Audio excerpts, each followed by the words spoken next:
Buhi pagyapon ang akong heart nga gisuwat sa among pangani dahilin. Darwin loves Helen. Kani ani ni pateng kahoy.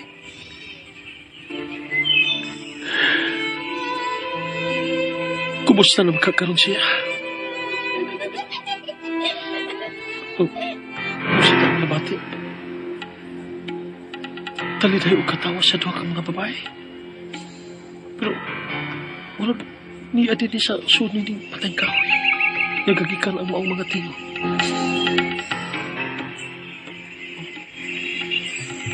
Nawa na masabdayon. Wala lang uglada sa hangin. Wa masila ang tao sa palibot. Mingaw magkaayo.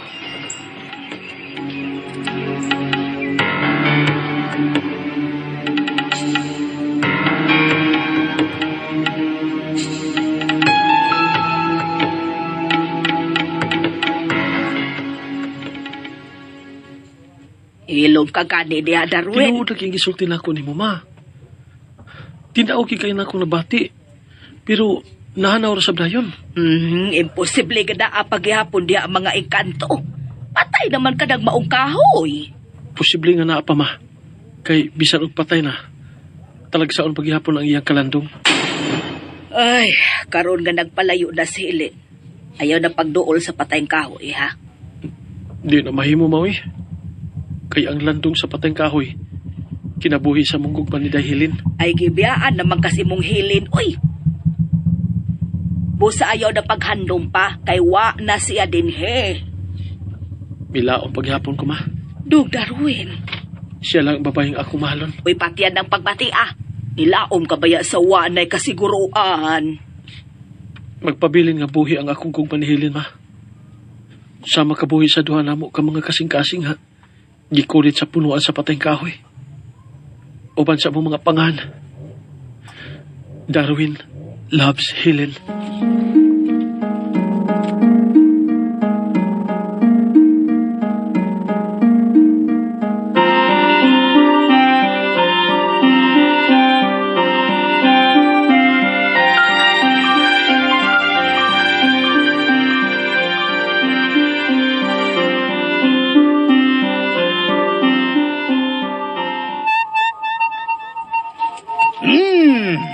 Encantadang Lira.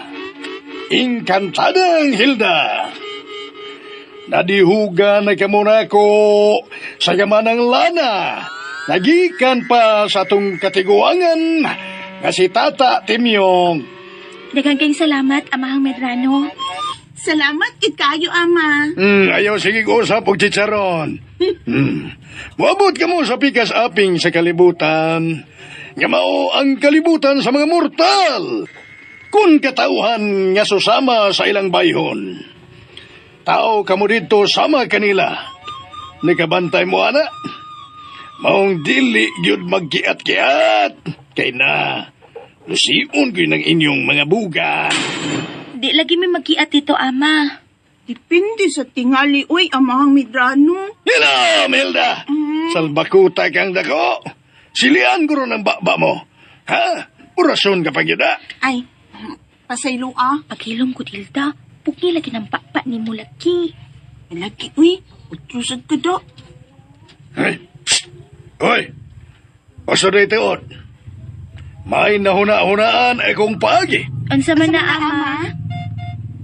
Kay tao man unya kamo nga mahiabot unya sa pikas aping sa kalibutan. Kabantay mo anang pikas aping? Mas maayong malikayan nga makarelasyon ninyo ang kaliwat o kalibutanon. Amahang Medrano, unsay puti mong ipasapot. Bitaw, Ama. Niabot karon sa kong una nga mas maayo tingali. Nga karon pa lang itugyan una ninyo sa sinaligan aning atong gingharian sa mga engkanto ang naa karon ninyong mutya sa ahos-ahos nga tapol. Ang among mutya sa ahos-ahos nga tapol? Amo ning ibilin din, Amahang Medrano.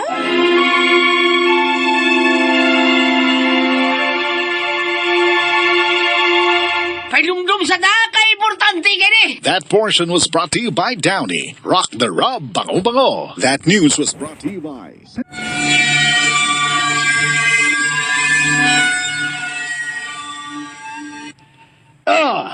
Daulan nyo karon yudayon si Lady Greca.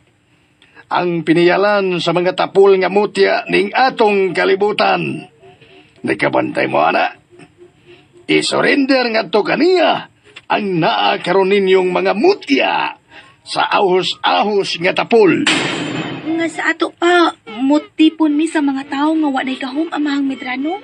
Bitaw amang mitrano. Kay pasurrender man nimo namo kang Lady Greca ang gamahanan namong mutya sa ahos-ahos nga tapol. Musamba gabo sa kalibutan sa mga tao nga way gahom. Yahuptan. Aron dili gini ninyo maabusuhan. Amahang Medrano. Ala, uy. Di man mi mga abusado nga pagkainkantada si Lira Good. Nakadungog magugog balita dito Spikas Kalibutan. Spikas Aping sa mga tawanon. Nga mga politiko, nga gamahanan kayo. Mga abusado kayo, kabantay mo, ana. Kung dili mo, lain na lang mo'y akong ipada nga to sa Pikas Aping sa Kalibutan. Sila na lang si Ikantadang Lucia o si Ikantadang Sharon. Ayaw, uy. Ayaw amahang Medrano, uy. Bitaw ama. Ayaw lang, uy. Kay andam namong ibili ng among mutya sa ahos-ahos nga tapol ning kantadang lera.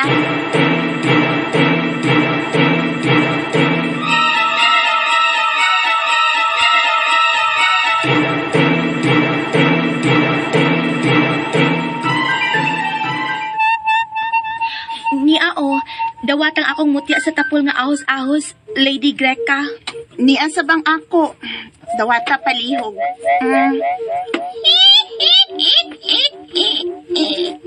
Niya na siya akong mga kamot.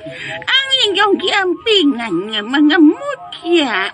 Inkantadang lira o inkantadang hilda. Isalig na namo nimo, Lady Greca. Salamat, Lady Greca.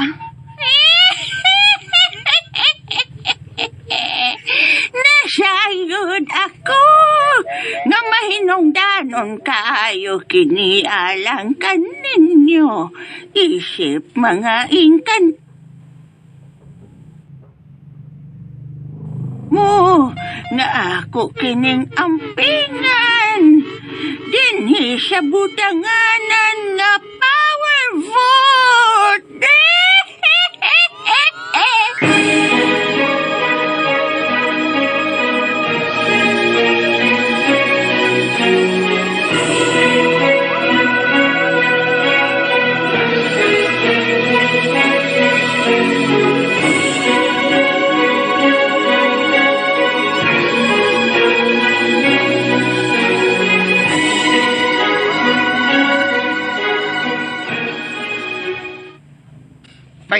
Bay Darwin, bay.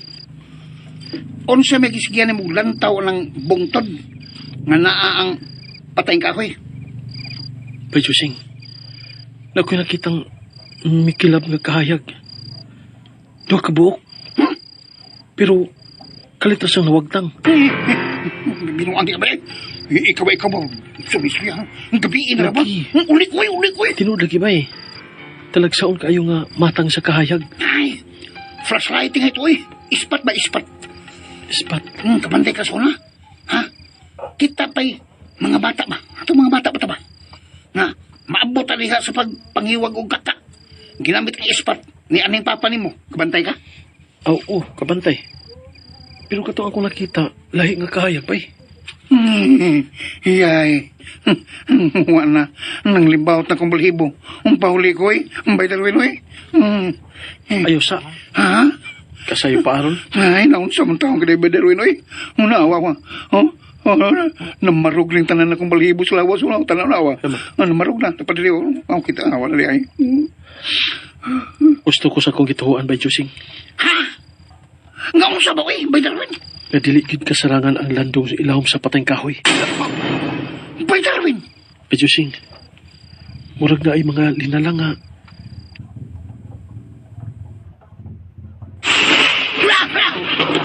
Nagpangitap na eh. Dugdog! Nagpanugdog! Tara sa sulbay. Dali, dali, bay. Sulta. Bay!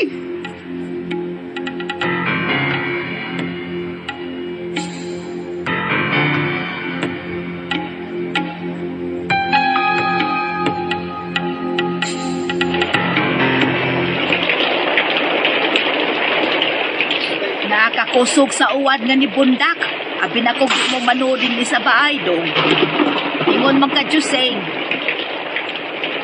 May gilantaw lang mi sa ibabaw, Mama Nora. Sa bungto. Bay Jusing. Nagmata.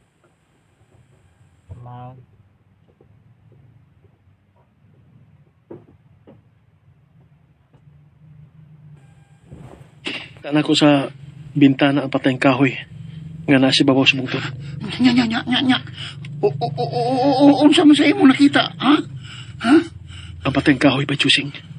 Oh. Namungingi sa daghan kaayo mga aninipot. Unsa?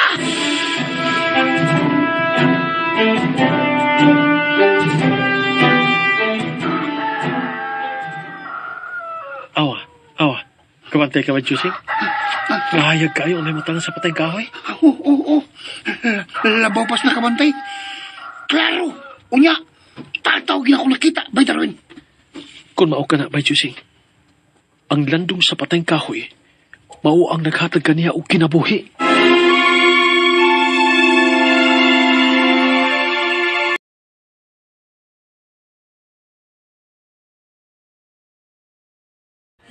With delicious almond goodness, almond coca. Drink every day for your self-care.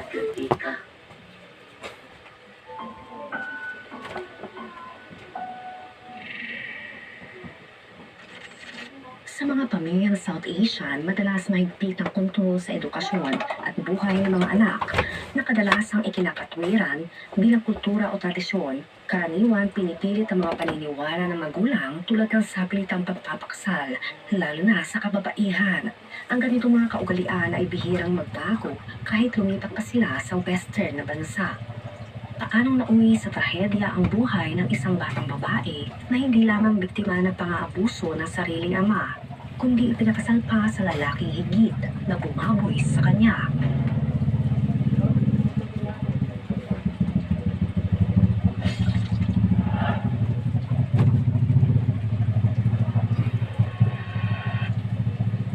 Parehong mula sa Punjab, India ang mga magulang ni Nina bago sila lumipat sa UK. Gaya ng karamihan sa mga pamilya noong 50s, 60s at 70s. Lumipat ang pamilya ni Nina sa UK noong 60s upang maghanap ng mas magandang buhay. Ikinuwento ni Nina na ang kanyang ina ay napaka-proud na dumating sila sa UK sa pamamagitan ng eroplano at hindi sa barko. Sa India, ang ama ni Nina ay isa sa 7 magkakapatid. Mayroon silang malaking farm doon, kaya masasabi mong nagmula sila sa isang mayamang pamilya. Ngunit pagdating nila sa UK, ang ama ni Nina ay nagtrabaho bilang isang dishwasher. Inilarawan ni Nina ang kanyang ama bilang guwapo at ang kanyang ina naman ay bilang isang simpleng may bahay. Ang ama ni Nina ay isa rin sikat na wrestler. Hindi malinaw kung sumikat siya sa India o sa UK, pero kilala siya at guwapo gaya ng sinabi ni Nina. Si Nina ay may 2 nakakatandang kapatid na lalaki at sila ay nakatira sa Birmingham, UK. Lumaki siya sa ganitong uri ng pamilya at ayon sa kanya, hindi sila masyadong affectionate o mapagmahal na halata sa isa't isa.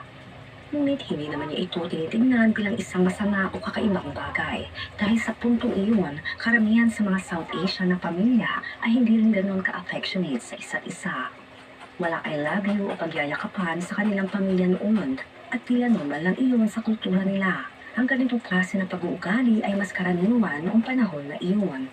Ay kay Nina, mula pa sa kanyang pagkasilang, hindi siya masyadong tinatanggap ng mabuti dahil siya ay isang babae.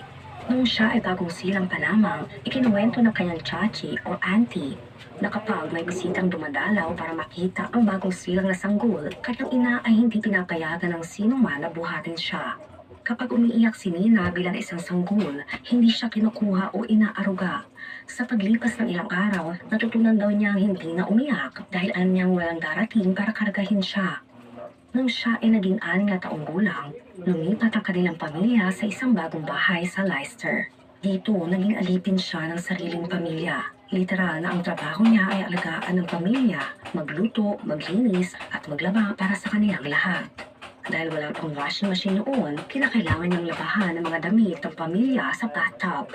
Tinatapakan ito para malinisan at pagkatapos ay isasampay o patutuyuin. Isipin mo, 6 na taong gulang pa lang siya noon, pero ginagawa na niya ang lahat ng mga ito. Siya lamang ang babae sa pamilya maliban sa kanyang ina, kaya nasa kanya ang lahat ng responsibilidad para tiyaking maayos ang buhay ng kanyang mga magulang at mga kapatid na lalaki. Sa kabila nito, si Nina ay naging marespeto at masunurin. Hindi niya alam ang iba pang paraan ng pamumuhay, kaya para sa kanya, normal lang ang ganitong sistema. Sa edad na 6, wala siyang idea na hindi dapat ito ang normal na buhay para sa isang bata. Wala na siyang pagkakataon na maging bata at hindi siya pinapayagang manood ng TV kasama ang kanyang mga kapatid. Sa halip, naganap siya ng paraan para maglibang. Nangunguha siya ng mga libro. Pagkatapos, aakyat sa kanyang kwarto at doon siya nagbubuo ng mga tower gamit ang mga ito.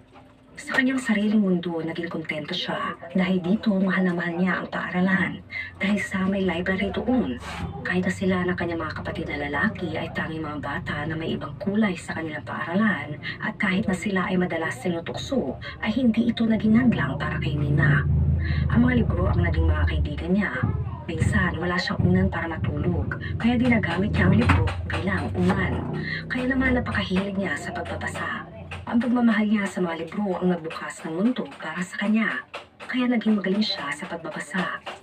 Kahit na ginagawa ni Nina ang lahat ng gawaing bahay at kahit na hindi niya naranasan ang tunay na pagkabata, napakahusay niya sa eskwela. Lagi siyang nakakakuha ng mga matataas na marka. Ginagawa niya ito hindi para lamang sa sarili niya, kundi para maging proud ang kanyang pamilya. Ngunit gaya ng alam natin, sa mga South Asia na pamilya o kahit sa karamihan ng Asia na pamilya, ang ganitong klaseng tagumpay ay madalas hindi sumasapat. Sa kanyang isip, ang pagiging isang babae sa kanilang komunidad ay nangangahulugan ng paghihintay lamang hanggang sa siya ay maikasal. Dahil dito, tinanggap na lang niya ang anumang uri na atensyon o pagmamahal na nakuha niya mula sa kanyang pamilya. Gaano man kaliit ito. Hindi rin siya pinapayagan lumabas o mag-imbita ng mga kaibigan sa kanilang bahay. Kaya siya ay lumaki ng medyo isolated. Bagaman nagkaroon siya ng ilang kaibigan sa eskwelahan, hindi niya masyadong naintindihan ang pakiramdam ng pagiging malungkot dahil sa hindi siya naging pamilyar dito. Maraming taong nagsasabi na ang ganitong uri ng pagpapalaki sa mga babae sa mga pamilyang Asian ay normal na ang mga magulang ay protektado lamang sa kanilang mga anak na babae. Ngunit para kay Nina, ito ay hindi tungkol sa proteksyon, kundi higit pa sa pagsasamantala. Para sa kanya, ang lahat ng kilos niya ay para lamang maglingkod sa pamilya. Si Nina ay halos hindi pinapayagang makipag-usap sa kanyang sariling pamilya. Bilang babae, wala siyang halaga maliban sa kanyang kakayahang mag-alaga at gumawa ng mga gawaing bahay. Karamihan sa mga pakikipag-ugnayan niya sa kanyang pamilya ay non-verbal. Halos wala eye contact at madalas ay sa pamamagitan lamang ng mga kilos at utos. Halimbawa, ang kanyang ina ay magtuturo lamang ng daliri kapag may ipapagawa at si Nina naman ay agad na susunod. Natutunan niya itong ang kanyang ulo at iwasan ang tumingin sa mata ng iba kahit na sa kanyang mga kapatid. Kapag may kailangan ng pamilya, simple lang ang sinasabi nila, katulad ng clean, kung maglilinis, o food, kung gusto nila ng pagkain. Napakawalang galang ng ganitong trato, pero para kay Nina, ito ay normal. Sa isang pagkakataon, tandang-tanda pa ni Nina ang isang regalo mula sa kanyang pamilya. Ito ay isang asul na crate. Ay ginamit niya upang maging mas mabilis sa kanyang mga gawaing bahay. Sabi niya, naalala ko nung bata pa ako, isa sa mga paborito kong bagay na binigay sa akin ay ang asul na kahon. Binabaliktad ko ito, tumatayo ako sa ibabaw. At bigla akong nagiging superhero sa kusina. Dahil sa wakas, naaabot ko na ang lahat ng kailangan ko nang hindi masyadong nahihirapan. Ang bilis ko natatapos ang mga gawain at dahil doon, mas madali na ang lahat sa akin. Masaya rin ang lahat dahil nagagawa ko na maayos ang mga tungkulin ko. Ang ganitong uri ng pagtrato sa isang bata ay talagang masakit isipin. Sa murang edad, tinuruan si Nina na ang kanyang halaga ay nakabatay lamang sa kanyang kakayahang maglingkod sa iba. Sa mga sumunod na taon, wala masyadong nagbago sa buhay ni Nina. Patuloy niyang ginampanan ang kanyang mga tungkulin sa bahay. Nag-aaral ng mabuti at sinubukang makahanap ng halaga sa kanyang pamilya. Ngunit sa likod ng lahat ng ito, ang kanyang kwento ay isang kwento ng pagtitiis at pagsasakripisyo na nagmumula sa kawalan ng pagpipilian. Isang araw habang naghahanda si Nina ng pagkain sa kusina, isa sa mga kaibigan ng kanyang ama ang pumunta doon. Isang lalaki na kilala niya bilang Uncle G. Sa loob ng kusina, lumapit sa kanya ang lalaking ito. Sinubukan niyang kausapin si Nina, ngunit nagkaroon ng kakaibang kilos na agad na nagparamdam kay Nina na may hindi tama. Habang tumatagal ang eksena, unti-unting naging malinaw ang masamang intensyon ng lalaking ito. Hindi siya pinakawalan at sa halip ginawa ng lalaki ang isang bagay na ni sa panaginip ay hindi inaasahan ni Nina. Binaboy siya ng kanyang sariling Uncle G. Sa murang edad na 14 years old, tumana si Nina ng isang napakalupit at karumang-luma na insidente sa kamay ng taong dapat sana'y nagtuturo sa kanya ng respeto at dangal. Pagkatapos ng pangyayari iyon, si Nina ay labis na nabigla at natakot. Wala siyang nakasang loob na sabihin sa kanyang ama o sa kanyang ina kung ano ang nangyari. Baka maging normal lang sa kanilang bahay ang sanhi ng kanyang trauma. Walang nakapansin sa kanyang dinadala dahil sa kultura ng katahimikan sa kanilang pamilya, lalo na't babae siya. Ang mas masakit pa, tila naging normal na lamang sa kanilang komunidad ang ganitong klaseng pananahimik sa harap ng ganitong uri ng pang-aabuso. Hindi siya pinayagang ipakita ang kanyang nararamdaman, patuloy niyang itinago ang sakit at trauma, at sa halip pinagpatuloy ang kanyang mga responsibilidad bilang tagapag-alaga ng pamilya. Ang kanyang buhay ay naging isang bangungot, isang kalbayo na nagpatuloy habang tila walang nakakapansin o kumikibo. Isang gabi, si Nina kahit pagod na ay nagpatuloy sa kanyang mga tungkulin. Hindi siya pwedeng matulog hanggat hindi tapos kumain ng kanyang ama at mga bisita nito. Kailangan din niyang siguraduhin maayos ang lahat ng gamit sa mesa. Malinis sa kwarto at maibalik sa kaayusan bago sila magpahinga. Ang ama niya ay kilala sa pagiging sobrang malinis sa bahay, kaya't kailangan niyang sundin ang lahat ng inaasahan mula sa kanya. Nang matapos kumain ng mga uncle at ang kanyang ama, pumasok si Nina sa formal room upang kunin ang mga pinggan at simulan ang paglilinis. Sa pagpasok pa lang niya, nagkaroon na siya ng pakiramdam na may mali. Sinabi ni Nina na ang katawan daw ng isang tao ay may paraan para magbigay ng babala kapag may hindi tama sa paligid. Ramdam niya ito, pero wala siyang magawa kundi ang ipagpatuloy ang kanyang gawain. Pagpasok niya, nakita niya lasing na lasing ang lahat ng naroroon. Habang kinukuha niya ang mga pinggan, bigla siyang hinila ng kanyang ama at tinulak sa ibabaw ng dining table. Hindi siya makapaniwala sa nangyari at ang kanyang ama ang unang gumawa ng karahasang iyon sa kanya. Patapos ito, sumunod ang iba pang mga lalaki sa silid. Si Nina sa murang edad ay dumanas sa matinding pang-aabuso na tumagal na maraming oras. Bagamat pilit niyang iniiwasan ang mga mukha ng mga naroroon, natandaan niya ang bawat isa sa kanilang amoy, kilos at boses. Alam niya kung sino ang gumawa ng ganitong kasamaan sa kanya. Sa huli, nawalan siya ng malay dulot ng pagod, sakit at takot. Nang magising siya, naramdaman niya ang lagkit ng kanyang buhok. Napagtanto niya ang ito ay dahil sa pulang litido na tumulo sa paligid niya. Nakita niya may mga matsa sa carpet ng silid, tanda na karumang-luma na nangyari. Nagising siya dahil sa malakas na pagpagsak ng pinto.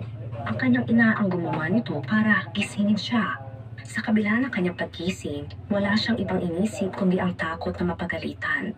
Napansin niyang sira-sira ang kanyang damit, pero ang unang pumasok sa isip niya ay ang gulo sa paligid.